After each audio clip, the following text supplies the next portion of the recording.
நல்லா ஏறிட்டு இருக்கிற மார்க்கெட் வந்து திடீர்னு ஒரு நாள் வந்து ஃபால் ஆகுங்க. ஸோ இதான் ப்ராஃபிட் புக்கிங் அப்படின்னு சொல்லுவாங்க.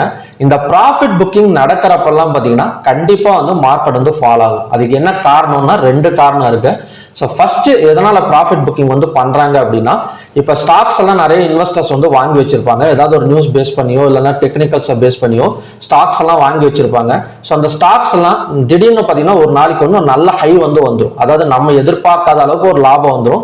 ஸோ அப்போ என்ன பண்ணுவாங்க இன்வெஸ்டர்ஸ் அப்படின்னா, ஃபுல்லா வந்து செல் பண்ணிடுவாங்க. செல் பண்ணாங்க அப்படின்னா ஸோ பணம் வந்து மார்க்கெட்ல விட்டு வெளியே வந்துடும். ஸோ அந்த டைம்ல வந்து நல்ல ஒரு ஃபால் வந்து ஏற்படும். ஸோ இதுதான் ஃபர்ஸ்ட் டைப்.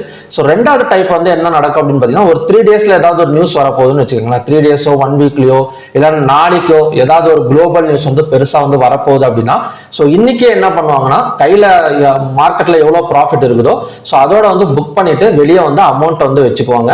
ஸோ அந்த நியூஸ் வந்ததுக்கு அப்புறம் மறுபடியும் பார்த்தீங்கன்னா இன்வெஸ்ட்மெண்ட் வந்து பண்ணுவாங்க. இது ரீட்டைல் ட்ரேடர்ஸ்ல இருந்து ஸோ எஃப்ஐ டிஐஸ் வரைக்கும் நடக்கிறதுக்கான சான்சஸ் இருக்கு.